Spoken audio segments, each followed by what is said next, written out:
Like, you work for Combs Enterprise. And talk about a little bit about your job, because you actually, like, created the job for yourself. Yeah. Which is, like, weird. Right. So how do we get there? Like, how do we do this? It was Mr. Combs himself. Was it? Yeah. He reached out. Yes. No. Yes. Take me from the beginning. Okay.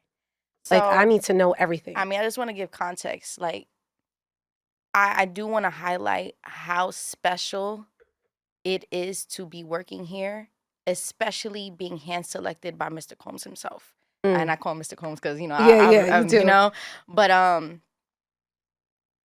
he doesn't do the hiring. He is a chairman. We have an HR department. Right. You know, he sought me out. And I used to do like freelance work for Revolt and other platforms. And that's when I was real personality heavy.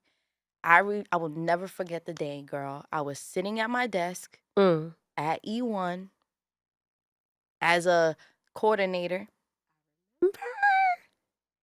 And I get a DM at 11 a.m. That's literally as like 15 minutes after I sit down at my desk, like, oh, another day at work. Right.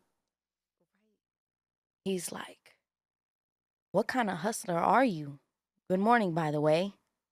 Diddy. Stop.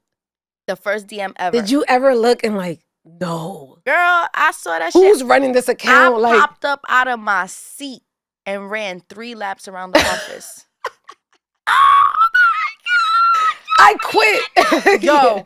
I was like, y'all don't even know what just happened. Oh my They're like, God. what? I'm like, Puff just followed me. And they're like, and I'm like, you don't know what this means to me. You don't know what this means to me. And like, yo, you almost manifested it, by the way, because on your Instagram, you would do like photo shoots as Puff. Yes. Which was like bizarre to me. Yo, the way I channeled J-Lo, I channeled Puff. Like, J-Lo and Puff was my favorite couple of all time. I hate to be weird about it. Like, no, for real. That, it was everything. Like, I channeled her ambition with his hustle. Like, I just loved everything about It's like them. if J-Lo and Diddy had a child. Hello? Yo. So, nah, dead ass. So, I would never say that, like, to him. But if he hears this, my bad, I don't mean to be creepy. But, right. He reached out to me, and I gave him the whole, I do. I would love over DM. Yes, over DM. And, you know, every time we tell the story, he'd be like, yo, I promise you I wasn't being creepy. He never was creepy. Ever, ever, ever. And I remember saying, like, I would love to further this conversation in person. You know, and I would keep tabs. One thing I learned from Charlemagne is be DJ Khaled annoying about your dreams.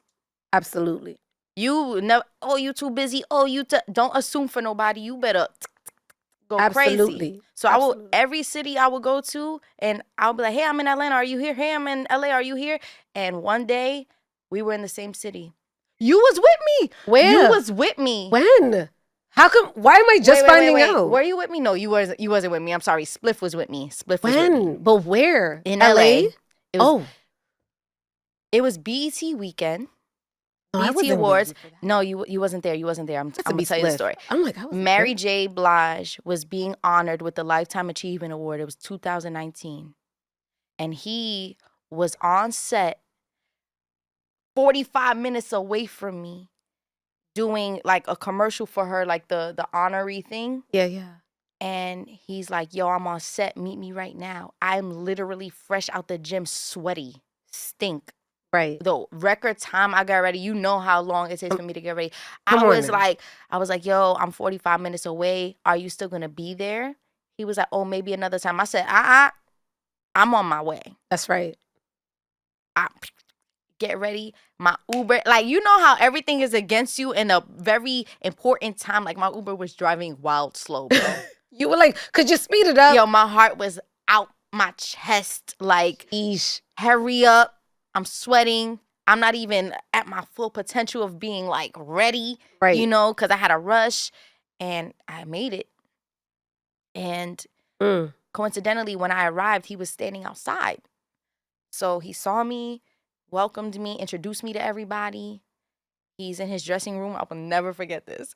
He's in his dressing room. He has 2 cameramen, Gaito and Jack Bannon, and we're still cool to this day. Okay. And he's in this dressing room with a jade roller. A young lady is rolling his eyes and Amazing. touching him up. Right, right. And he goes, "So tell me your story from the beginning." Mm. I told him my story from the beginning. Did your heart drop? Because my heart would. No, He was ready for that I moment. was ready for this moment. I literally prayed about this. You know what I'm saying? Like, I'm like, I'm not fumbling this bag. No. He could smell fear. Right. He Right. only wants the fearless. That part. You know? So I told him my story. I was like, look, I am ready to do whatever. Mm-hmm. Put me in, coach. He's like, we're going to figure it out for you. It took us 3 years to figure it out for me. But I kept tabs. And I will never forget the first time he called me, the first time meeting him, the first time he called me, I was in a nail salon getting a pedicure. And I get a random, New York. Who the f- calling? Hello? And like, Very New York. Yeah. It was Ivy. I'm like, yeah, who this? He's like, it's Puff. I'm like, hi. Yeah. It changes. The tone changes. What's up? And he put me on 3-way with this gentleman named Tariq, who is today the president of Combs Enterprises. And he was like, Tariq, I need you to be our bridge of communication. Keep tabs on her. Let's figure her out. And at the time, I was working with Avion and Martel. So I had exclusivity. I was in a whole situation that couldn't even bring me there yet. I did my due diligence of keeping in touch with Tariq.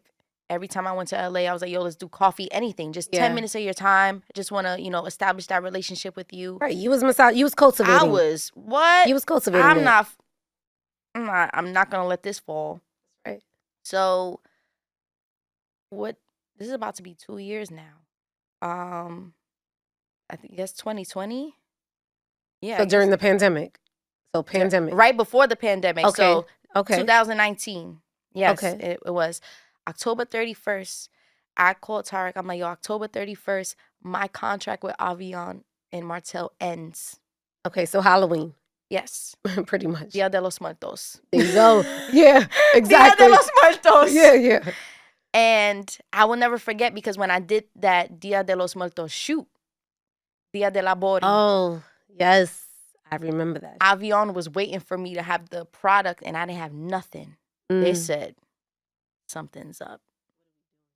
November 1st, I got a contract. And during that time, they were like, what do you do now? What do you want to do? And how can we implement that into your job here? So I was like, this is what I do for Avion. This is what I like to do. What do we call that? Right. My title at Avion and Martel was a culture manager. Yeah, it was culture manager. So now I am the culture and lifestyle specialist at Combs Enterprises, which basically means I am on all brands under that umbrella. Revolt, Ciroc and Deleon, all things personal to Puff, Love Records. Like, I'm implemented in everything. I'm empowered to do anything. You're outside. This is the first job, and it's such a 180 for me. Being, an executive, a growing executive at my previous job where I was kind of like, you got to choose one thing. Right.